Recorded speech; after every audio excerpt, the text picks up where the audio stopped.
গাজীপুরে সাংবাদিক তুহিন হত্যা মামলায় দায়ের জড়িতরা শনাক্ত হলেও গ্রেপ্তার হয়নি কেউ।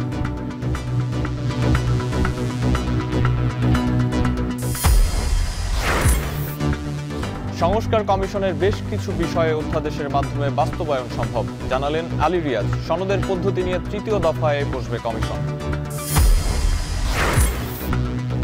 অন্তর্বর্তী সরকারের 1 বছরে পূরণ হয়নি আশার ঝুলি, বলছে রাজনৈতিক দল। মূল চ্যালেঞ্জ সুষ্ঠু নির্বাচন।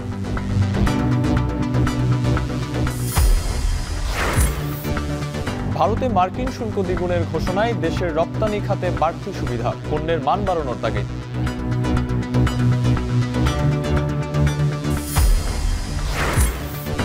এবং বাজারে বেড়েছে আদা রসুনের দাম, চড়া পেঁয়াজের দরও। বরিশালে ইলিশের সরবরাহ কমায় দাম দ্বিগুণ।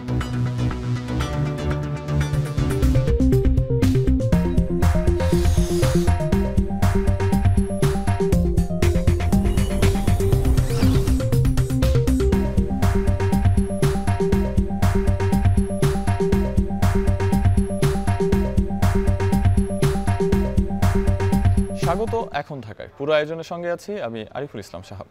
জুলাই সনদ বাস্তবায়নের পদ্ধতি নিয়ে রাজনৈতিক দলগুলোর সঙ্গে শিগগিরই তৃতীয় দফায় আলোচনায় বসবে ঐকমত্য কমিশন। সকালে জাতীয় সংসদ ভবনের এলডি হলে সনদ প্রণয়নের অগ্রগতি নিয়ে সংবাদ সম্মেলনে একথা জানান কমিশনের সহসভাপতি অধ্যাপক ডক্টর আলী রিয়াজ। এ সময় তিনি বলেন, সংস্কার বাস্তবায়ন হলে গণ অভ্যুত্থানের বীর শহীদদের রক্তের ঋণ শোধ হবে। কমিশন গত 20 মার্চ তারিখে রাজনৈতিক দল এবং জোটগুলোর সঙ্গে আলোচনা শুরু করে। প্রস্তাবিত খসড়ার বিষয়ে অনেকগুলো দলের মতামত পাওয়া গেছে। এই সব মতামতকে সন্নিবেশিত ও সমন্বয় করে আগামী কয়েকদিনের মধ্যেই একটি পূর্ণাঙ্গ খসড়া কমিশনের পক্ষ থেকে রাজনৈতিক দল ও জোটসমূহের কাছে পাঠানো হবে।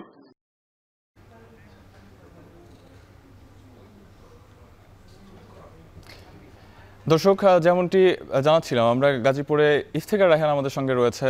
গাজীপুরের যে সাংবাদিক তুহিন হত্যা মামলা হয়েছে এবং নিহত স্বজনরা মামলাটি করেছেন, এদিকে এখনো পর্যন্ত আসলে সেখানে গ্রেপ্তার হননি কেউ, এরকমটাই জানা গেছে সর্বশেষ খবরে। তবে ইফতেখার রায়হানের কাছ থেকে একেবারেই সবশেষ আপডেটটা আমরা জানতে চাই। ইফতেখার, আপনার কাছে কি তথ্য আছে সাংবাদিক তুহিন হত্যা ঘটনার সর্বশেষ খবর হিসেবে?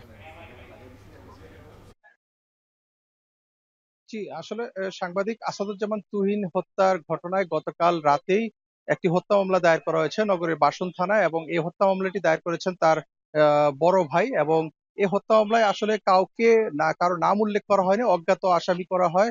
এবং এই ঘটনা এখন পর্যন্ত প্রায় 16 ঘন্টা পেরিয়ে গেছে। এই 16 ঘন্টায় কিন্তু হত্যাকাণ্ডের সঙ্গে জড়িত কাউকে কিন্তু গ্রেফতার করা যায়নি। এবং আইন শৃঙ্খলা বাহিনীর পক্ষ থেকে জানানো হয়েছে তারা আশপাশের সিসিটিভি ক্যামেরার ফুটেজ দেখে আসলে এই ঘটনায় কারা ঘটিয়েছে সেই তাদের নাম পরিচয় তারা শনাক্ত করতে পেরেছেন বলে তারা জানিয়েছেন। তবে তদন্তের স্বার্থে তারা এই মুহূর্তে আসামিদের নাম প্রকাশ করতে চাচ্ছেন না বলে তারা আমাদের কাছে জানিয়েছেন। এর পাশাপাশি যদি জানাই যে আহ, সাংবাদিক যে তুহিনের যেই হত্যাকাণ্ডের ঘটনাকে কেন্দ্র করে কিন্তু স্থানীয় মানুষের মধ্যে এক ধরনের কিন্তু উৎকণ্ঠা দেখা দিয়েছে, বা মানুষজন নিরাপত্তাহীনতায় ভুগছেন এমনটি কিন্তু জানিয়েছেন। এবং আমি যে জায়গাটিতে দাঁড়িয়ে রয়েছি এই স্থানটিতেই কিন্তু গতকাল রাত 8টার দিকে এই হত্যাকাণ্ডটি ঘটে, এবং সেখানে কিন্তু সকাল থেকে আমরা দেখছিলাম যে উৎসুক মানুষ এখানে ভিড় করছেন, তারা ঘটনাস্থলটি দেখছেন। এবং আমরা এসে কয়েকজন প্রত্যক্ষদর্শীদের আসলে কথা বলার চেষ্টা করেছি, এখন পর্যন্ত প্রত্যক্ষদর্শী কারোর সাথেই কথা বলা সম্ভব হয়নি। যা সবাই আসলে শুনে খবর পেয়ে এখানে এসেছেন। এবং এর পাশাপাশি যে আরো একজন সাংবাদিককে ইট দিয়ে তার শরীরের বিভিন্ন অংশ থেতলে দেওয়ার ঘটনা ঘটে গত বুধবার বিকেলে, সেটি ঘটেছে সদর মেট্রো থানার থেকে 200 থেকে 300 গজ অদূরে সাহাপাড়া এলাকায়। সেখানে সেই ঘটনায় আনোয়ার হোসেন সৌরভের যিনি মা আনোয়ারা বেগম, তিনি সদর মেট্রো থানায় গতকাল রাতে একটি মামলা করেছেন সেই ঘটনায়। এবং সেই মামলায় এখন পর্যন্ত 2জনকে আটক করা হয়েছে বলে আইন শৃঙ্খলা বাহিনীর পক্ষ থেকে জানানো হয়েছে। এবং সেই ঘটনাটি মূলত এজাহারে উল্লেখ করা হয়েছে যে সাংবাদিক আনোয়ার হোসেন সৌরভ সেখানে ঘটনাস্থলে যান, এবং ঘটনাস্থলে গিয়ে তিনি সেখানে অটো রিকশা এবং সিএনজি স্ট্যান্ড থেকে চাঁদা আদায় হচ্ছে এমন সংবাদের সংগ্রহের কালেই কিন্তু তার উপর কিন্তু এই অতর্কিত হামলা চালানো হয়, এবং তাকে ইট দিয়ে প্রকাশ্য দিবালোকে পুলিশের উপস্থিতিতে তাকে মারধর করা হয় বলে তারা স্বজনরা কিন্তু জানিয়েছেন। এবং এই দুটি হত্যাকাণ্ড, এই দুটি ঘটনায় সাংবাদিক হতাহতের ঘটনায় কিন্তু সাংবাদিক মহলেও বিভিন্ন ধরনের ক্ষোভ এবং নিন্দার ঝড় বইছে এবং সাংবাদিক সংগঠনগুলোর পক্ষ থেকে কিন্তু নিন্দা জানানো হয়েছে। পাশাপাশি আজকে কিন্তু সকালে ৯টার দিকে টঙ্গী স্টেশন রোড এলাকায় ট্রাভেল ব্যাগ ভর্তি একজন অজ্ঞাত পুরুষের মরদেহ উদ্ধার করা হয়েছে এবং পুলিশ জানিয়েছে সেই মরদেহটি আসলে অন্য কোথাও তাকে হত্যা করে তার মরদেহটি খণ্ড খণ্ড করে আলাদা ট্রাভেল ব্যাগে করে এই স্টেশন রোডে এনে ফেলে দিয়ে চলে যায়, এমনটি কিন্তু পুলিশ জানিয়েছে। তার তথ্য এখন পর্যন্ত জানা যায়নি এবং এই যে গত ২-২৪ ঘন্টার ব্যবধানে এতগুলো ঘটনা ঘটছে, এই ঘটনায় কিন্তু আইন শৃঙ্খলা পরিস্থিতি এর অবনতি নিয়ে কিন্তু স্থানীয় মানুষের মধ্যে, নগরবাসীর মধ্যে কিন্তু এক ধরনের উৎকণ্ঠা দেখা দিয়েছে। সাধারণ মানুষজন বলছেন আইন শৃঙ্খলা বাহিনীর এই অবনতির ফলে কিন্তু এই ধরনের ঘটনা ঘটছে এবং দ্রুত যেন সেই অবস্থা থেকে উত্তরণ ঘটা যায়, সেজন্য আইন শৃঙ্খলা বাহিনীর প্রতি তারা সুদৃষ্টি কামনা করেছে। তো এই ছিল আমার কাছে গাজীপুর চান্দনা চৌরাস্তা থেকে সাংবাদিক তুহিন হত্যাকাণ্ডের সবশেষ তথ্য। রায়হান, আপনাকে ধন্যবাদ। গাজীপুরের তুহিন হত্যা মামলার এবং আর সেই সাথে আরেকটি পৃথক ঘটনার সবশেষ পরিস্থিতি সম্পর্কে আমাদেরকে জানাচ্ছিলেন ইফতেখার রায়হান, সরাসরি যুক্ত ছিলেন আমাদের সঙ্গে। গণ অভ্যুত্থান পরবর্তী ঘটনাবহুল ১ বছর পার করল অন্তর্বর্তী সরকার। নানা ষড়যন্ত্র আর দাবি আন্দোলনের মুখে কতটা অর্জন তাদের? সরকারের পক্ষে সফলতার গল্প তুলে ধরা হলেও রাজনৈতিক দলগুলোর মন্তব্য আশার ঝুলি পূরণ করতে পারেনি অন্তর্বর্তী সরকার। আর বিশ্লেষকরা বলছেন আইন শৃঙ্খলার উন্নয়ন ঘটানোর পাশাপাশি সুষ্ঠু নির্বাচন দেয়াই সরকারের সামনে প্রধান চ্যালেঞ্জ। সাজিদ আরাফাতের প্রতিবেদন।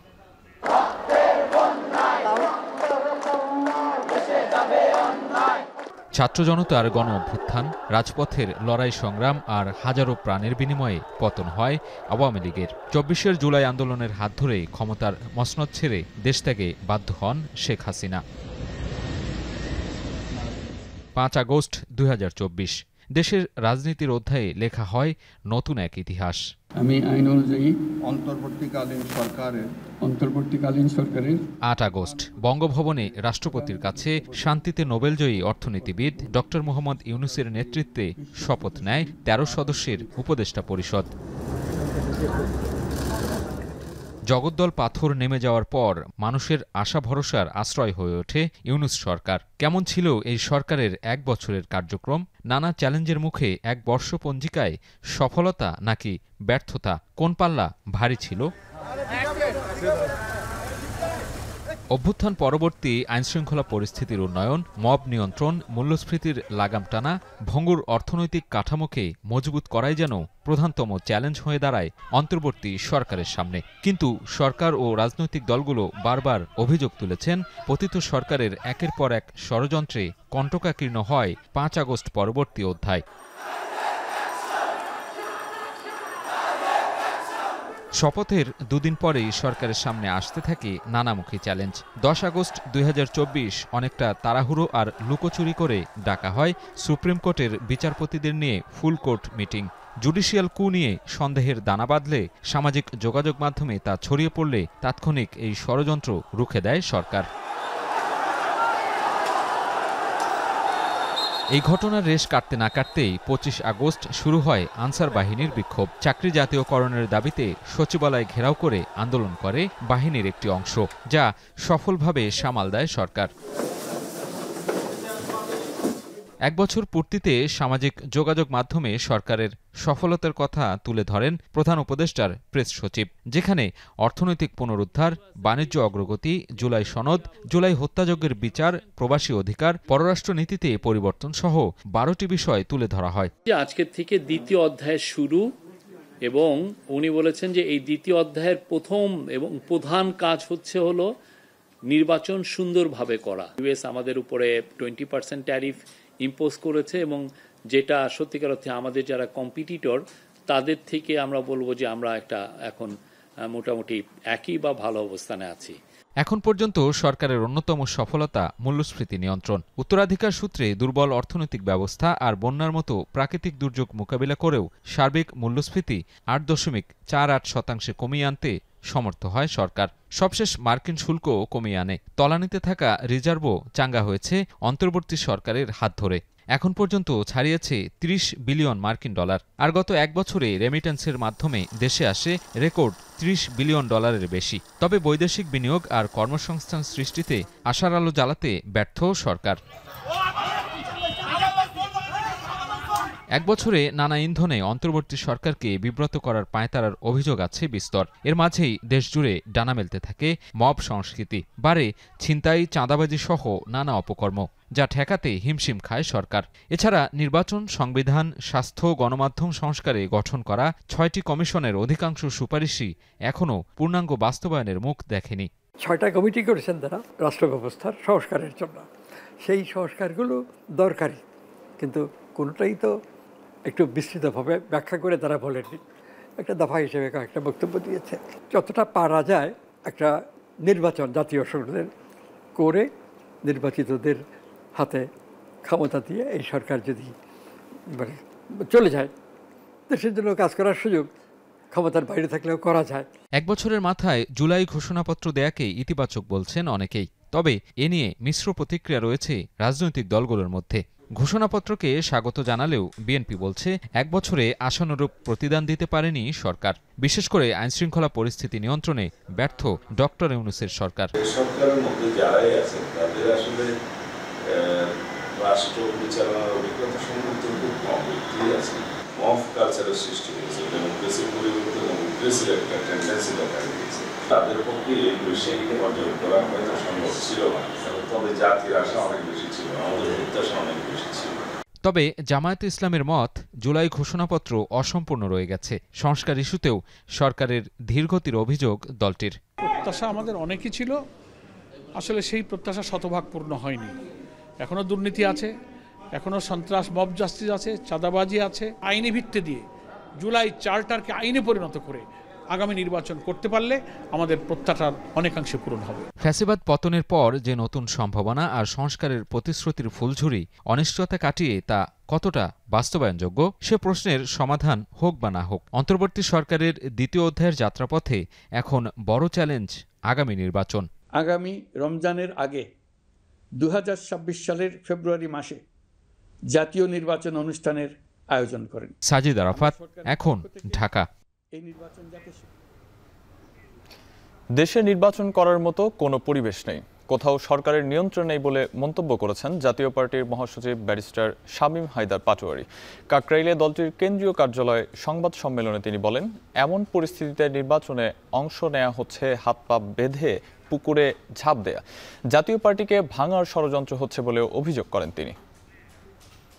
দেশে যদি ল অ্যান্ড অর্ডার ঠিক না থাকে, আইনের শাসন ঠিক না থাকে, পুলিশ যদি সঠিকভাবে কাজ না করে, সেই নির্বাচনে যাওয়া আর হাত পা বেঁধে পুকুরে লাফ দেওয়ার মধ্যে কোনো পার্থক্য নাই।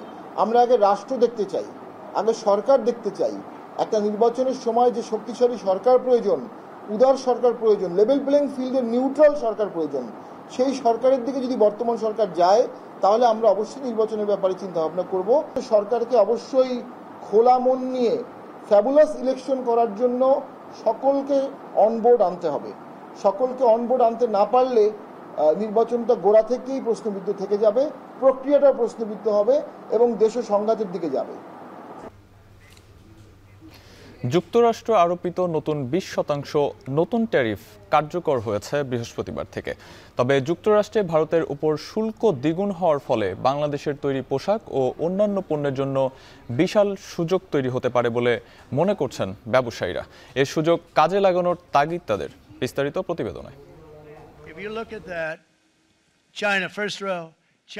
গত এপ্রিলে বিভিন্ন দেশের উপর নতুন করে শুল্ক আরোপের সিদ্ধান্তের কথা জানান মার্কিন প্রেসিডেন্ট ডোনাল্ড ট্রাম্প। সে সময় বাংলাদেশি পণ্যের উপর প্রথমে 37% ও পরে তা কিছুটা কমিয়ে 35% শুল্ক আরোপের ঘোষণা দেয় মার্কিন প্রশাসন। পরবর্তীতে যুক্তরাষ্ট্রের সাথে আলোচনা করে তা 20% নামিয়ে আনতে সক্ষম হয় বাংলাদেশ। বৃহস্পতিবার থেকে কার্যকর হয়েছে নতুন পাল্টা শুল্ক। 20% ট্যারিফ কেমন হলো বাংলাদেশের জন্য, কি বলছেন ব্যবসায়ীরা? যে অন্যান্য কম্পিটিটর যারা আছে, যাদের সাথে আমরা কম্পিটিশনটা মেইনলি করি, তাদের থেকে আমাদেরটা বেশি না। পোশাক রপ্তানিকারক যে দেশগুলো আছে তাদের প্রায় সকলেই সমান, চায়না এবং ইন্ডিয়া ছাড়া। ফলে এই ক্ষেত্রে আমাদের মানে একটা অতিরিক্ত সুবিধা আমরা আসলে পেয়েছি। 20% is a good thing. Vietnam, India, Cambodia, তারপর আপনার জর্ডান, ইজিপ্ট, ইন্দোনেশিয়া, এরা হচ্ছে আমাদের প্রতিযোগী। তো সবারই আমাদের কাছাকাছি। এদিকে রাশিয়া থেকে অপরিশোধিত তেল আমদানির শাস্তি হিসাবে যুক্তরাষ্ট্রের প্রেসিডেন্ট ডোনাল্ড ট্রাম্প ভারতের উপর অতিরিক্ত 25% শুল্ক আরোপ করেছেন। এর ফলে দেশটিতে ভারতীয় পণ্যের উপর মোট শুল্ক দাঁড়িয়েছে 50%। এই সিদ্ধান্তের ফলে মার্কিন বাজারে ভারতের চেয়ে 30% কম শুল্ক সুবিধা পাবে বাংলাদেশ। তৈরি পোশাক, চামড়া ও জুতা শিল্পের মতো প্রধান রপ্তানি খাতে এ শুল্ক ব্যবধানের কারণে ভারতীয় পণ্যের চাহিদা কমতে পারে, যার সরাসরি সুফল পেতে পারে বাংলাদেশ। এ সুযোগে পোশাকের ন্যায্য মূল্য আদায় ও বাজার বিস্তৃত করার এখনই সুযোগ বলে মনে করছেন ব্যবসায়ীরা। অবাস্তব একটা লেভেলে পৌঁছে গেছে ইন্ডিয়া, তো এটার বেনিফিট বাংলাদেশ পাবে। চায়না তো অলরেডি অকওয়ার্ড পজিশনে আছে, চায়নার অর্ডারগুলো বেরোয় আসতেছে, ভালো অর্ডার আমরা বাংলাদেশে দেখছি। তো আগামীতে এটা আরও বাড়বে। আমি মনে করি যে আমাদের যে ডাল সিজন ছিল জুলাই, আগস্ট, সেপ্টেম্বর, ডাল সিজন আর এবার আর থাকবে না। যদিও ভারতের raw materials price around 15 to 20% কম আমাদের থেকে, তারপরও যেহেতু 50% একটি ট্যারিফ দেওয়া হচ্ছে, ফলে এখন ভারত আর আমাদের সাথে কম্পিটিশনে থাকবে না ইউএস মার্কেটে। এখন আমাদের যারা উদ্যোক্তা আছি তাদের একটু ভালো নেগোসিয়েশন স্কিলটা প্রমাণ করতে হবে, বাইরের কাছ থেকে ন্যায্য মূল্য নেওয়ার এখনই সময়। বিশেষজ্ঞদের মতে যুক্তরাষ্ট্রের নতুন পাল্টা শুল্ক নীতিতে দক্ষিণ এশিয়ায় সবচেয়ে সুবিধাজনক অবস্থায় আছে বাংলাদেশ। শুধু প্রয়োজন এ সুযোগ কাজে লাগানো। 2025 জানুয়ারি থেকে জুন বাংলাদেশের প্রবৃদ্ধি 25%। আমাদের যে কাঙ্ক্ষিত প্রবৃদ্ধি, সেই কাঙ্ক্ষিত প্রবৃদ্ধির ডাবল ট্রিপল প্রবৃদ্ধি কিন্তু অর্জন হয়েছে এই 6 মাসের মধ্যে। অতএব ট্যারিফ ওয়ারের কনসিকুয়েন্সটা বাংলাদেশ যে বেনিফিট পাচ্ছে, এই 6 মাসের প্রবৃদ্ধি কিন্তু তারই ইঙ্গিত। ইন্ডিয়া এবং চায়না যদি রেস্ট্রিক্টেড থাকে অনেক হাই ট্যারিফের কারণে, তাহলে আখেরে আমাদের সুবিধা হবে, কারণ এত বড় মার্কেট সার্ভ করার জন্য কিন্তু আমি মনে করি যে মানে এরা যদি স্লো হয়ে যায় তাহলে বাংলাদেশের একটা বিরাট সুযোগ সামনে আসবে। বিশেষজ্ঞরা বলছেন এ সুযোগে বাজার আয়তন বৃদ্ধির জন্য উৎপাদন, লজিস্টিক্স এবং গুণগত মান বৃদ্ধির পাশাপাশি প্রয়োজন দক্ষতা বৃদ্ধিতে নজর দেয়া। আসিফ ইকবাল খান, এখন, ঢাকা। রাজধানীর বাজারে বেড়েছে পেঁয়াজের দাম, আদা ও রসুনের দামও বেড়েছে, তবে কিছুটা স্বস্তি রয়েছে আমিষের বাজার। এদিকে চট্টগ্রামের বাজারে বেড়েছে আদা, পেঁয়াজ সহ বেশ কিছু মশলার দাম। বিশেষ করে চীনা আদার দাম কেজিতে 60 থেকে 70 টাকা বেড়ে বিক্রি হচ্ছে। সাপ্তাহিক ছুটির দিনে বাজার পরিস্থিতি জানাতে রাজধানীর কারওয়ান বাজার থেকে যোগ দিচ্ছেন সহকর্মী আতিক মেজবা লগ্ন, আর চট্টগ্রামে আছেন ফয়সাল করিম। প্রথমেই কারওয়ান বাজারে থাকা আমাদের সহকর্মী লগ্নের কাছে যেতে চাই। লগ্ন, দেশীয় ভারতীয় পেঁয়াজের দরদাম জানাবেন এবং আদা ও রসুনের দাম বাড়ার কারণ কি, বিস্তারিত জানাবেন। সব দেশীয় এবং ভারতীয় পণ্যের যদি কথা বলি, পেঁয়াজের কথা বলি, সেই দরদাম কিন্তু এখন পর্যন্ত যেটি রয়েছে, অর্থাৎ স্বাভাবিকভাবে যে পেঁয়াজের যে দাম রয়েছে সেই দাম কিন্তু 50 টাকার মধ্যেই রয়েছে, কিন্তু আসলে খুচরা বাজারে এসে এই পেঁয়াজের দামটা কিন্তু স্বাভাবিকের চেয়ে কিছুটা বেড়ে গেছে। অর্থাৎ কিছুটা বললেও ভুল হবে, এখানে আসলে অনেকাংশেই বেড়ে গেছে। অর্থাৎ যে পেঁয়াজ 50 থেকে 60 টাকা ছিল সেটি কিন্তু এখন 70 টাকা থেকে 80 টাকা বা 85 টাকায় পৌঁছে গেছে। এবং আরেকটি জিনিস জানাতে চাই যে অন্যান্য যে কাঁচা বাজার রয়েছে সেখানেও কিন্তু অনেকেই আসলে ব্যঙ্গ করে বলছেন যে সেখানেও কিন্তু আসলে আগুন লেগেছে। অর্থাৎ অন্যান্য যে সবজিগুলো রয়েছে, বিশেষ করে ঝিঙ্গা বা ঝিঙ্গার দাম কিন্তু স্বাভাবিকভাবে সেঞ্চুরি করেছে, অর্থাৎ 100 ছুঁই, এবং অন্যান্য গাজরের দাম কিন্তু 150+ হয়েছে। এবং এছাড়া পটল থেকে শুরু করে অন্যান্য যে টমেটো রয়েছে, টমেটোর স্বাভাবিক যে মূল্য রয়েছিল সেটি কিন্তু 100 থেকে 120 টাকার মধ্যে থাকলেও সেটি কিন্তু 200 টাকা পেরিয়ে গেছে। এছাড়াও যদি আমি বলতে চাই, পেঁপের দামটা কিছুটা স্থিতিশীল অবস্থায় রয়েছে, অর্থাৎ স্বাভাবিকভাবে 30 থেকে 35 টাকার মধ্যে যে দামটা আমরা জানি এমনটাই রয়েছে। তবে এছাড়াও কিন্তু অন্যান্য যে জায়গাগুলো রয়েছে, বিশেষ করে আমরা যদি বেগুনের কথা বলতে চাই, বেগুনের দাম কিন্তু স্বাভাবিকভাবে 60 টাকা থেকে কিন্তু আজকে 110 টাকায় বেড়ে গেছে। যেহেতু বৃষ্টি হচ্ছিল সকাল থেকে, তো বৃষ্টির একটা প্রভাবকে অনেকেই দায়ী করছেন, বলছেন যে বৃষ্টির জন্য দূর দূরান্ত থেকে যে বেগুন বা অন্যান্য যে কাঁচা তরকারি রয়েছে সেগুলো আসলে স্বাভাবিকভাবে আসতে পারছে না বা পর্যাপ্ত যোগান পাচ্ছে না, এবং একটা অপ্রতুলতার কথা বলছে। এবং এই অপ্রতুলতার জায়গা থেকে তারা বলছেন যে স্বাভাবিকভাবে এই দামগুলো কিছুটা পরিমাণে বেড়ে গেছে। এছাড়াও মশলা জাতীয় পণ্যের অন্যান্যগুলোর মধ্যে যদি আমরা আমরা আদার কথা বলি সেখানেও কিন্তু একই জিনিস হয়েছে। আর আরও বলতে চাই আমি, স্বাভাবিকভাবেই এখানে যে খুচরা বাজার রয়েছে, এখানে যে করলা রয়েছে, করলা থেকে শুরু করে ঝিঙ্গা রয়েছে, চিচিঙ্গা রয়েছে, এগুলোর দামও কিন্তু প্রায় সেঞ্চুরির কাছাকাছি, অর্থাৎ 100 টাকা ছুঁই অবস্থায় রয়েছে। এগুলো নিয়ে আমরা স্বাভাবিক যারা ক্রেতা রয়েছে তাদের সাথে কথা বলেছি, তারা বিভিন্ন সময় ক্ষোভ প্রকাশ করেছে। তারা বলেছে স্বাভাবিকভাবে আসলে এটা আসলে কোনোভাবে কেউ ইচ্ছাকৃতভাবে করছে এমনটাও দাবি করেছে। আমরা যারা বিক্রেতা রয়েছে তাদের সাথে কথা বলেছি, তারা কিন্তু আমাদেরকে বলেছে যে স্বাভাবিকভাবে যে না, আসলে কোনো কৃত্রিম সংকট না, স্বাভাবিকভাবেই আসলে নিয়মতান্ত্রিকভাবে দামটা আসলে বেড়ে গেছে। তো সাহেব, এই ছিল কারণ বাজার থেকে সর্বশেষ। কারণ বাজারের খবর জানাচ্ছিলেন সহকর্মী মেজবা লগ্ন। এবারে যেতে চাই চট্টগ্রামে থাকা সহকর্মী ফয়সালের কাছে। ফয়সাল, চট্টগ্রামে মশলা জাতীয় পণ্যের দাম বৃদ্ধির কারণ কি, বিস্তারিত জানাবেন। বেশ কয়েক মাস ধরে সুখবর দিলেও মশলার বাজার আমরা যেটি দেখছি যে গত কয়েকদিন ধরেই দুঃসংবাদ দিচ্ছে আদা এবং পেঁয়াজের দাম, এবং সেটির প্রভাব বাজারে পড়েছে। এবং চট্টগ্রামের কর্ণফুলী কাঁচা বাজারে এসে যেটি দেখেছি যে যারা সাপ্তাহিক বাজার করতে আসছেন তারা অনেকটাই অবাক হচ্ছেন যে এক সপ্তাহের ব্যবধানে কিভাবে এত দাম বেড়ে যায়। বিশেষ করে পেঁয়াজের দাম যেখানে কেজি প্রতি 20 টাকা বেড়েছে, এবং আদার দাম বেড়েছে 60 থেকে 70 টাকা, চীনা যে আদাটি পাওয়া যায়। এবং এই দাম দেখে অনেকে অবাক হচ্ছেন, যেহেতু গত সপ্তাহে তারা পেঁয়াজ কিনেছেন 60 থেকে 65 টাকায় এবং আদা কিনেছেন 180 থেকে 85 টাকা, যেটি এখন 230 থেকে 40 টাকা বিক্রি হচ্ছে। এবং এটি আমরা দেখেছি যে খাতুনগঞ্জে কিন্তু পাইকারি যে বাজার সেখানেও একইভাবে দাম বেড়েছে। এবং যারা খুচরা পর্যায়ের ব্যবসায়ী আছেন তারা আসলে এই দাম বৃদ্ধির পেছনে বিভিন্ন ধরনের কারণ দেখাচ্ছেন। তার মধ্যে একটি বিষয় তারা বলছেন যে আসলে পেঁয়াজের যেই মজুদ ছিল দেশি পেঁয়াজ, সে মজুদ কমে যাওয়ার কারণে, সরবরাহ যে কম, সে কম থাকার কারণে পেঁয়াজের দামে এটির প্রভাব পড়ছে পাইকারি থেকে খুচরা বাজারে। এবং আদার দামের ক্ষেত্রে অনেকেই বলছেন যে আসলে আদার যেই বুকিং মানি সেটি বেড়ে যাওয়ার কারণেই মূলত আদার দাম বাড়তি। এবং এই ক্ষেত্রে অনেক ক্রেতাই আসলে যারা সাপ্তাহিক বাজার করেন তারা পরিমাণে কম কিনছেন অনেকেই, এবং দেখছেন যে আসলে যেহেতু দাম হঠাৎ করে বেড়ে গেছে সেই বিষয়টি অনেকেই মানতে পারছেন না। এবং রসুনের দাম কিন্তু অনেকটা স্থিতিশীল আছে, এছাড়া অন্যান্য মশলার দামও স্থিতিশীল আছে। তবে যেহেতু আদা এবং পেঁয়াজ অনেকের নিত্য প্রয়োজনীয় পণ্য এবং প্রতি সপ্তাহে সবাই কিনে থাকেন, সে কারণে এটি নিয়ে আসলে এক ধরনের ক্ষোভ আছে। তারা বলছেন যে আসলে সরকার যেই নিয়মিত বাজার মনিটরিংয়ের যে বিষয়টি, সেটি যদি তারা নিয়মিত করে থাকতেন তাহলে এক্ষেত্রে হয়তো দামটা কিছুটা স্থিতিশীল থাকতো।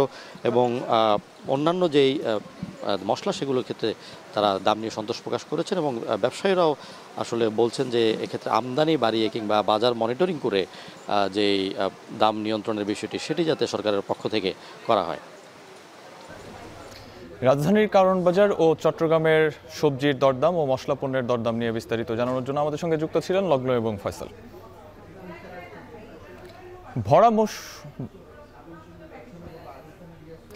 ভরা মৌসুমেও বরিশালের মোকামে ইলিশের আকাল, সরবরাহ কম থাকায় বছর দুয়েকের ব্যবধানে দাম বেড়েছে দ্বিগুণেরও বেশি। সাধ্যের মধ্যে না থাকায় সাধারণ ক্রেতাদের শুধু দাম শুনেই ক্ষান্ত দিতে হচ্ছে, নিতে পারছেন না ইলিশের স্বাদ। আর নদী ও সমুদ্রে আশানুরূপ ইলিশ না ধরা পড়ায় হতাশ ব্যবসায়ীরা। অমিত হাসানের প্রতিবেদন, ছবি তুলেছেন মাহমুদুন নবী। বিশ্বে ইলিশ আহরণকারী 11টি দেশের মধ্যে শীর্ষে বাংলাদেশ। আর দেশে মাছের মোট উৎপাদনের প্রায় 12% আসে ইলিশ থেকে। জিডিপিতেও ইলিশের অবদান 1% বেশি। অর্থনীতিতে ইলিশের বড় ভূমিকা ও প্রাপ্তি থাকলেও ভরা মৌসুমেও বরিশালে ইলিশের আকাল। নগরীর পোর্ট রোড মৎস্য আড়তে গেল 3 বছর ধরে ইলিশের সংকট। আগে যেখানে নগরীর সবচেয়ে বড় মাছের আড়তে গড়ে 150 থেকে 200 মণ ইলিশ বেচাকেনা হতো, এখন তা নেমেছে 50 মণে।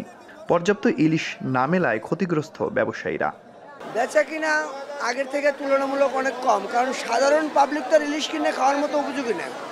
কারণ আমার পক্ষে সম্ভব না যে আমি এটা ইলিশ মাছ কিনে খাবো। 23 সালে আমাদের প্রায় 3 থেকে 400 মণ মাছ আমরা দৈনিক মাছা বেচা কিনা করতাম। 25 সালে আইয়া আমরা এখন মোটামুটি 50 মণও মাছ হয় না। সরবরাহ সংকটে বাজারে প্রতি মণ ইলিশের দাম লাখ টাকা ছাড়িয়ে গেলেও ক্রেতার চোখ থাকে ইলিশের দিকেই। কিন্তু দাম শোনার সঙ্গে সঙ্গে চোখে মুখে ভেসে ওঠে হিসেব নিকেশ আর চিন্তার ছাপ।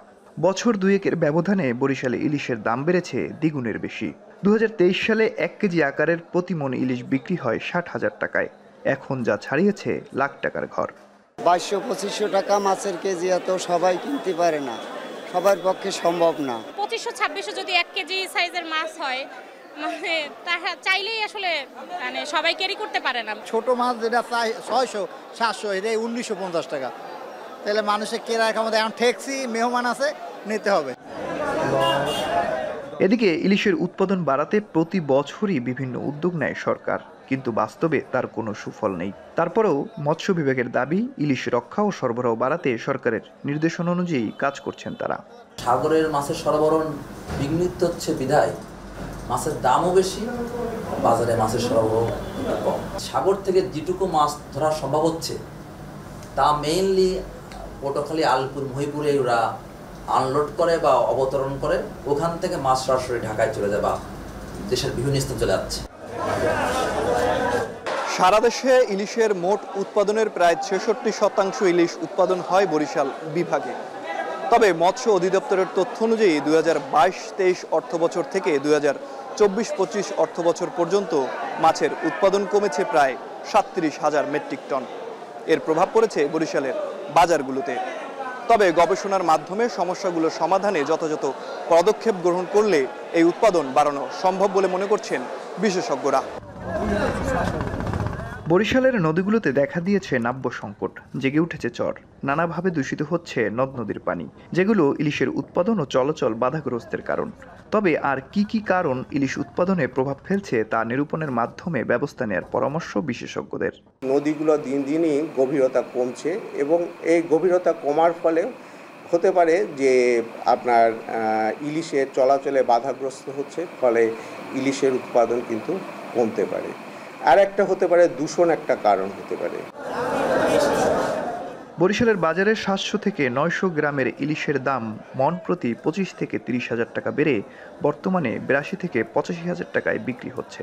আর 1 কেজি ওজনের প্রতিমন ইলিশের দাম ছাড়িয়েছে লাখ টাকা, যা কেজির হিসাবে প্রায় 2500 থেকে 2600 টাকা। অমিত হাসান, এখন বরিশাল। বরিশালের শের-ই-বাংলা মেডিকেল কলেজ হাসপাতাল সহ সারা দেশের চিকিৎসা খাতে জনদুর্ভোগ ও কাঠামোগত অব্যবস্থাপনা দূরীকরণ সহ নানান দাবিতে ঢাকা বরিশাল মহাসড়ক অবরোধ করে বিক্ষোভ করছেন ছাত্র জনতা। এ নিয়ে বিস্তারিত জানাতে বরিশাল নথুল্লাবাদ থেকে যুক্ত হচ্ছেন সহকর্মী অমিত হাসান। অমিত, সড়ক অবরোধ করে কি কি দাবি জানাচ্ছেন বিক্ষুব্ধরা? সড়কে যানজট তৈরি হয়েছে কিনা জানাবেন বিস্তারিত।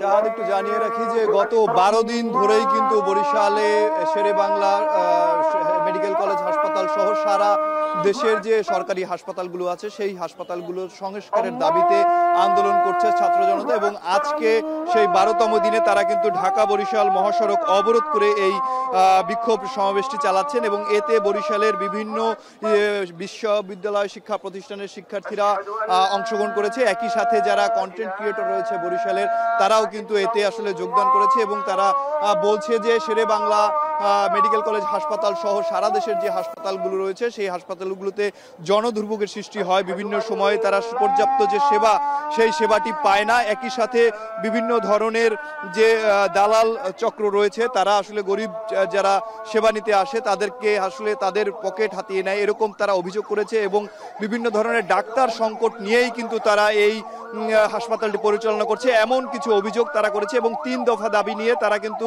বেশ কয়েকদিন ধরে আন্দোলনটি চালাচ্ছে। এবং আজকে নতুল্লাবাদ এলাকায় ঢাকা বরিশাল কুয়াকাটা মহাসড়ক অবরোধ করে তারা কিন্তু এই বিক্ষোভ সমাবেশটি চালাচ্ছে। এবং গতকাল এবং তার আগের দিনও আমরা দেখেছি তারা এই সড়কটি অবরোধ করেছে। এবং আজকে জুম্মার নামাজ, যেহেতু শুক্রবার, জুম্মার নামাজ পড়ার কথাও রয়েছে এই মহাসড়কেই। এবং এতে বরিশালের যারা বিভিন্ন শিক্ষা প্রতিষ্ঠানের শিক্ষার্থীরা রয়েছে তারা কিন্তু অংশগ্রহণ করেছে। একই সাথে যারা কন্টেন্ট ক্রিয়েটর রয়েছে, যারা ডিজিটাল মাধ্যমে কাজ করে, তারাও কিন্তু তাদের সাথে একাত্মতা প্রকাশ করে এই বিক্ষোভ সমাবেশে অংশগ্রহণ করছে। এবং আরেকটু জানিয়ে রাখি যে প্রথম অবস্থায় তারা কিন্তু মেডিকেল কলেজের সামনে, তারপরে নগরীর সদর রোডে, তারপরে মেডিকেল কলেজের সামনে আবার সড়ক আটকে, এবং সে পর্যন্ত যেহেতু কোনো ধরনের তারা কোনো খবর পায়নি কিংবা ঢাকার কিংবা কোনো মন্ত্রণালয়ের সাথে তাদের কোনো যোগাযোগ হয়নি, সে কারণে কিন্তু আজকে তারা এই যে মহাসড়কটি সেটি অবরোধ করে বিক্ষোভ সমাবেশ করছে। এবং তারা বলছেন যে যতক্ষণ পর্যন্ত স্বাস্থ্য মন্ত্রণালয় থেকে তাদের সাথে যোগাযোগ করা না হবে ততক্ষণ পর্যন্ত তারাই আন্দোলন চালিয়ে যাবে, এবং এই যে ব্লকেট কর্মসূচি সেটিও তারা চালিয়ে যাবে বলে হুঁশিয়ারি দিয়েছেন। এবং এই মুহূর্তে বরিশাল নগরীর যে নতুল্লাবাদ এলাকা রয়েছে সেই এলাকার আসলে যানবাহন পুরোটাই বন্ধ রয়েছে। বিশেষ করে ঢাকা বরিশাল রুটের যে দূরপাল্লার যানবাহনগুলো রয়েছে, যাত্রীবাহী যানবাহন, সেগুলো চলাচল বন্ধ রয়েছে। এতে কিছুটা ভোগান্তিতে পড়ছে যারা যাত্রী রয়েছেন তারা। এবং আরেকটু জানিয়ে রাখি যে আজকে 12তম দিনে তারা কিন্তু এই আন্দোলনটি চালিয়ে যাচ্ছে এবং তারা বলছেন যে স্বাস্থ্য অধিদপ্তর থেকে যতক্ষণ পর্যন্ত তাদের সাথে যোগাযোগ করা না হবে ততক্ষণ পর্যন্ত তারা এই আন্দোলন চালিয়ে যাবে বলে হুঁশিয়ারি দিয়েছেন। তো বরিশাল নবদুল্লাবাদ থেকে এই ছিল আমার কাছে সর্বশেষ সাহাদ। ব্রাহ্মণবাড়িয়া সীমান্ত দিয়ে মাদক চোরাচালান ছাড়াও প্রতিনিয়ত ঢুকছে ভারতীয় বিভিন্ন পণ্য। চোরাচালানে কৌশল বদলেছে চোরাকারবারীরা। গরুর পরিবর্তে ভারত থেকে মাংস আনছে তারা। সম্প্রতি পুলিশের হাতে গরুর মাংসের বড় একটি চালান আটকের ঘটনায় আলোচনায় চোরাকারবারীদের নতুন এই কৌশল। যদিও বিজিবি বলছে চোরাচালান রোধে সীমান্তে নজরদারি বাড়ানো হয়েছে। আজিজুল সঞ্চয়ের প্রতিবেদন। ব্রাহ্মণবাড়িয়ায় সীমান্তের কাঁটাতার পেরিয়ে এভাবেই মাদক আসছে ভারত থেকে। মাদক ছাড়াও সীমান্ত রক্ষীদের চোখ ফাঁকি দিয়ে ভারতীয় প্রসাধনী, শাড়ি, 3 পিস, মশলা, মোটরসাইকেলের পার্টস সহ বিভিন্ন পণ্য এভাবেই নিয়ে আসে চোরাকারবারীরা। ভারতের সঙ্গে ব্রাহ্মণবাড়িয়ার কসবা, আখাউড়া ও বিজয়নগরের প্রায় 73 কিলোমিটার সীমান্ত প্রহরার দায়িত্ব বিজিবির 25 ও 60 ব্যাটালিয়নের। প্রতিনিয়ত এসব সীমান্ত দিয়ে মাদকসহ বিভিন্ন চোরাচালানি পণ্য ঢুকছে বাংলাদেশে। তবে বিজিবির নিয়মিত অভিযানে জব্দও হচ্ছে অনেক পণ্য। গেল 7 মাসে 25 বিজিবি ব্যাটালিয়নের অভিযানে প্রায় 65 কোটি টাকার মাদকদ্রব্য ও বিভিন্ন চোরাচালানি পণ্য জব্দ করা হয়। এদিকে গেল 3 আগস্ট আশুগঞ্জ টোল প্লাজার সামনে একটি ট্রাকে তল্লাশি চালিয়ে 2500 কেজি গরুর মাংস সহ 2 চোরাকারবারীকে গ্রেপ্তার করে পুলিশ। সীমান্ত দিয়ে অবৈধভাবে আনা ভারতীয় এসব মাংস খোলা ট্রাকে করে নিয়ে যাওয়া হচ্ছিল ঢাকার বিভিন্ন হোটেল রেস্তোরাঁর জন্য। গোপন সংবাদের ভিত্তিতে একটি খোলা ট্রাককে আটক করে তল্লাশি করে আমরা ভারতীয় 2500 কেজি গরুর মাংস উদ্ধার করতে সক্ষম হই। গ্রেপ্তারকৃত দুজনকে আমরা গ্রেপ্তার করি। তাদেরকে জিজ্ঞাসাবাদে তারা জানান যে এগুলো অবৈধ পথে ভারত থেকে আসছে। জব্দকৃত মাংস রাখা হয়েছে ভৈরবের হিমাগারে। গরুর পরিবর্তে মাংস আনার নতুন এই কৌশলে সতর্ক অবস্থায় সীমান্তরক্ষী ও আইনশৃঙ্খলা বাহিনী। তবে ব্রাহ্মণবাড়িয়া ও হবিগঞ্জ সীমান্ত দিয়ে মাদকসহ সব ধরনের চোরাচালান বন্ধে টহল বাড়ানোর পাশাপাশি বিজিবির সদস্যরাও কৌশলী হচ্ছেন বলে জানান 25 বিজিবির অধিনায়ক। চোরাকারবারীরা প্রতিনিয়তই তাদের কৌশলটা বদলায় এবং নট অনলি কৌশল, তাদের রুটগুলো পরিবর্তন করে। যে রুটে তৎপরতা বেশি দেখে তারা অন্য রুটটা ব্যবহার করার চেষ্টা করে। সেক্ষেত্রে বিজিবিও তৎপরতা বৃদ্ধি করে এবং আমরা আমাদের নিজেদের কৌশল পরিবর্তন করছি তাদের সঙ্গে। প্রতিনিয়ত বিভিন্ন ভারতীয় পণ্য চোরাচালানের পাশাপাশি প্রতি বছর কোরবানির ঈদের আগে ব্রাহ্মণবাড়িয়ার কসবার বিভিন্ন সীমান্ত দিয়ে অবৈধভাবে গরু আনতে সক্রিয় হয় পাচারকারী চক্র। এখন ব্রাহ্মণবাড়িয়া। ছুটির দিনে কক্সবাজারে বৃষ্টি ভেজা সৈকতে আনন্দে মেতেছেন পর্যটকরা। সমাগম থাকায় স্বস্তিতে ব্যবসায়ীরা। বিস্তারিত জানাতে সুগন্ধা পয়েন্ট থেকে যুক্ত হচ্ছেন মনতোষ বেদজ্ঞ। মনতোষ, হোটেল মোটেলে কত শতাংশ বুকিং হয়েছে এবং পর্যটন কেন্দ্রিক ব্যবসা কেমন চলছে বিস্তারিত জানাবেন। সাহাব, হোটেল মোটেলে এই মুহূর্তে 60 থেকে 70% বেশি কক্ষ বুকিং রয়েছে এবং আমরা দেখছি যে সৈকতে আসলে উপচে পড়া ভিড় ছুটির দিনগুলোতে যেভাবে হয় আজকেও সেই উপস্থিতি মানুষের আছে এবং সৈকত জুড়ে এখন ভাটা তৈরি হয়েছে এবং এই পরিস্থিতিতে আমরা দেখছি যে বিস্তৃত সৈকত জুড়ে মানুষ রয়েছে এবং অনেকে এখনো সমুদ্র স্নান করছেন এবং আজকের সকালটি যেহেতু বৃষ্টি দিয়ে শুরু হয়েছে এবং সকাল 9টার পর থেকে মূলত একটি বৃষ্টিস্নাত পরিবেশ এখানে বিরাজ করছে। কিছুটা এই মুহূর্তে হালকা রোদের দেখা মিলেছে, তবে এখনো কিছুটা মেঘাচ্ছন্ন ভাব কিন্তু রয়ে গিয়েছে এবং এই যে একটা পরিবেশ এটি কিন্তু পর্যটকরা বেশ উপভোগ করছেন এখানে। এবং সৈকত ছাড়াও এখানে অন্যান্য যে দর্শনীয় স্থানগুলো রয়েছে, বিশেষ করে কক্সবাজার টেকনাফ মেরিন ড্রাইভ সড়কের দর্শনীয় স্থানগুলো এবং কক্সবাজারের পার্শ্ববর্তী যে মহেশখালী দ্বীপ রয়েছে সেই দ্বীপেও লোকজনের আনাগোনা বেড়েছে এবং এখানে পর্যটকদের যে উপস্থিতি বেড়েছে এটির কারণে এখানকার ব্যবসায়ী যারা রয়েছেন তাদের মাঝে স্বস্তি রয়েছে, আনন্দ রয়েছে। এখানে আমরা শুধু সৈকত কেন্দ্রিক কয়েক হাজার যেহেতু ব্যবসা প্রতিষ্ঠান রয়েছে, এখানে ফটোগ্রাফাররা রয়েছেন, কেউ বিচ চালান তারা রয়েছেন, এর বাইরে জেটস্কি চালকরা কিংবা এখানে যারা ছাতা চেয়ারের ব্যবসার সাথে যারা জড়িত তারা বলছেন যে মূলত দীর্ঘ সময় ধরে আসলে কক্সবাজারের পর্যটন খাতে সুসময় যাচ্ছে বলা যায় এবং নিয়মিত হারেই কিন্তু পর্যটক থাকছে এবং ছুটির দিনগুলোতে পর্যটকদের যে উপস্থিতি সেটি কিন্তু উপচে পড়া ভিড়ে আসলে রূপ নিচ্ছে এবং এতে তাদের যে প্রত্যাশা, তাদের ব্যবসায়িক যে লাভবান হওয়ার আশা সেটি কিন্তু পূরণ হচ্ছে এবং এটি তাদের একটি স্বস্তির কারণ। সব মিলে এখানে সৈকতের যে নিরাপত্তা ব্যবস্থা, যেহেতু এই মুহূর্তে বৃষ্টিস্নাত একটি পরিবেশ, আবহাওয়া কিছুটা বৈরী ছিল সকাল থেকে, সেটির কারণে এখানে আমরা দেখছি যে যারা লাইফগার্ড সদস্য রয়েছেন তারা একটু বাড়তি তৎপরতা অব্যাহত রেখেছেন এবং এখানে সৈকতে লাল পতাকা উড়ানো হয়েছে, যে তাদেরকে বলা হচ্ছে যাতে তারা সাগরের গভীরে না যান, বিশেষ করে হাঁটু পানিতে তারা যাতে থাকেন সেই ধরনের নির্দেশনা লাইফগার্ড সদস্যদের পক্ষ থেকে দেওয়া হচ্ছে। তারপরও আমরা দেখছি যে এখানে অনেকে কিন্তু সাগরের গভীরে চলে যাচ্ছেন। এ বিষয়ে আমরা লাইফগার্ডের যারা কর্মী রয়েছেন তারা কিন্তু সতর্ক দৃষ্টি রাখছেন এবং এর পাশাপাশি এখানে যারা ট্যুরিস্ট পুলিশের সদস্য রয়েছে তারাও কিন্তু সতর্ক নজরদারি রেখেছেন বলে আমাদেরকে জানিয়েছেন। সব মিলে ব্যবসায়ীরাও যেহেতু স্বস্তিতে রয়েছেন, এটি কিন্তু পর্যটকদের মাঝে যে আনন্দ সেটিও আমরা দেখছি। সাহাব, এই ছিল কক্সবাজার সৈকত থেকে সবশেষ। ছুটির দিনে কক্সবাজার সৈকতে পর্যটক সমাগম এবং পর্যটন কেন্দ্রিক ব্যবসা বাণিজ্য নিয়ে বিস্তারিত জানাতে যুক্ত ছিলেন মনোতোষ বেদজ্ঞ। সমালোচনার মুখে যুক্তরাজ্যের গৃহহীন বিষয়ক মন্ত্রীর পদ ছাড়লেন বাংলাদেশি বংশোদ্ভূত British MP Rushnara Ali. British প্রধানমন্ত্রীর কার্যালয় 10 নম্বর ডাউনিং স্ট্রিটের এক বিবৃতিতে বিষয়টি নিশ্চিত করেছে। নিজের মালিকানাধীন একটি বাড়ি থেকে ভাড়াটেদের উচ্ছেদ করে 1 লাফে বাড়ি ভাড়া বাড়িয়ে দেন 700 পাউন্ড, যা ব্যাপক সমালোচনার জন্ম দেয়। গৃহহীনদের দেখভালের দায়িত্ব থাকা মিনিস্টার রুশনারা আলী সম্প্রতি বেসরকারি মালিকদের মাধ্যমে ভাড়াটে শোষণের বিরুদ্ধেও সোচ্চার ছিলেন। অযৌক্তিক ভাড়া বৃদ্ধির বিরুদ্ধে প্রতিবাদ করেছিলেন। এবার তিনি নিজেই সেই পথেই হাঁটলেন। গত বছর লেবার পার্টির হয়ে বাংলাদেশি অধ্যুষিত টাওয়ার হ্যামলেট এলাকা থেকে 5মবারের মতো এমপি নির্বাচিত হন রুশনারা আলী।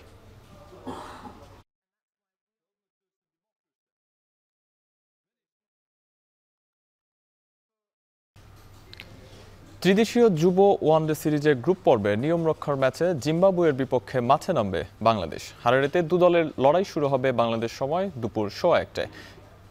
আসরে 5 ম্যাচে 4 জয়ে আগেই ফাইনাল নিশ্চিত করেছে বাংলাদেশ অনূর্ধ্ব-19 দল। এদিকে টানা 5 ম্যাচ হেরে আগেই আসর থেকে ছিটকে গেছে জিম্বাবুয়ে।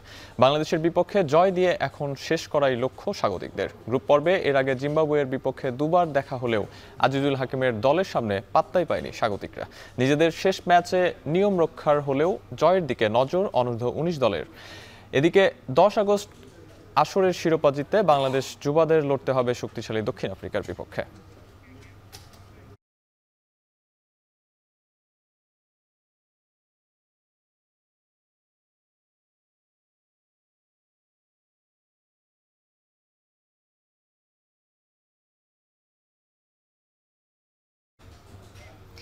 অনূর্ধ্ব-20 নারী এশিয়ান কাপ বাছাইয়ে নিজেদের দ্বিতীয় ম্যাচে শুক্রবার মাঠে নামছে বাংলাদেশ। প্রতিপক্ষ পূর্ব তিমুর। এই ম্যাচে জয় পেলে বয়স ভিত্তিকের এশিয়ান কাপ নিশ্চিতে আরও এক ধাপ এগিয়ে যাবে বাঘিনীরা। সাথে ফিফার দেয়া সুখবর উদযাপনের বিষয় তো থাকছে। রেজাউল করিমের প্রতিবেদনে বিস্তারিত। ফুটবলে বাংলাদেশের মেয়েরা এনে দিচ্ছে একের পর এক সাফল্য। ধারাবাহিক পারফরমেন্স করে ফিফার কাছ থেকে বড় সুখবরও পেয়েছে বাঘিনীরা। 1 লাফে 24 ধাপ এগিয়ে ফিফা র্যাঙ্কিংয়ে বাংলাদেশের মেয়েদের অবস্থান এখন 104 নম্বরে, যা দেশের ফুটবলে এক বড় ইতিহাস। এমন খবরের পর অবশ্য সবচেয়ে বেশি খুশি থাকবেন ফুটবলাররাই, আর এই খুশি বাড়িয়ে তোলার সুযোগ থাকছে আফিদা, সাগরিকাদের কাছে। এমন খবরের পরেই মাঠে নামার সুযোগ থাকছে বাংলাদেশের মেয়েদের। লাও ন্যাশনাল স্টেডিয়ামে শুক্রবার অনূর্ধ্ব-20 নারী এশিয়ান কাপ বাছাইয়ের দ্বিতীয় ম্যাচে বাংলাদেশ লড়বে পূর্ব তিমুরের বিপক্ষে। এই ম্যাচে জয় পেলে বয়স ভিত্তিকের এশিয়ান কাপ নিশ্চিতে অনেকটা এগিয়ে যাবে বাংলাদেশের মেয়েরা। দ্বিতীয় ম্যাচকে সামনে রেখে নিজেদের পুরোপুরি প্রস্তুত রেখেছে আফিদারা। ম্যাচের আগের দিন ফুটবলাররা সেরেছেন স্ট্রেচিং ও জিম সেশন। সুখবর হচ্ছে এই ম্যাচে বাংলাদেশ দলে নেই কোনো ইনজুরির শঙ্কা। প্রথম ম্যাচে স্বাগতিক লাওসকে 3-1 গোলে হারিয়ে টুর্নামেন্টটিতে শুভ সূচনা করে বাংলাদেশ। এবার এই ম্যাচে পূর্ব তিমুরকে হারিয়ে ফিফার দেয়া সুখবর উদযাপন করে নিতে চাইবে বাংলাদেশ দল। রেজাউল করিম, এখন। শেষ করছি এখন ঢাকা, তার আগে শিরোনামগুলো আরেকবার। গাজীপুরের সাংবাদিক তুহিন হত্যায় মামলা দায়ের। জড়িতরা শনাক্ত হলেই গ্রেপ্তার হয়নি কেউ।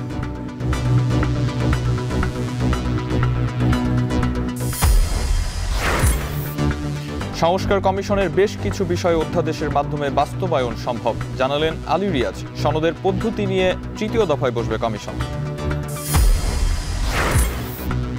অন্তর্বর্তী সরকারের 1 বছরে পূরণ হয়নি আশার ঝুলি, বলছে রাজনৈতিক দল। মূল চ্যালেঞ্জ সুষ্ঠু নির্বাচন।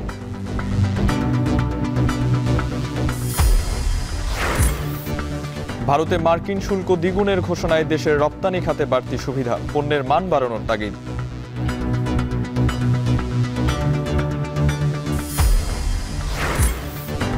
এবং বাজারে বেড়েছে আদা রসুনের দাম, চড়া পেঁয়াজের দরও। বরিশালে ইলিশের সরবরাহ কমায় দাম দ্বিগুণ।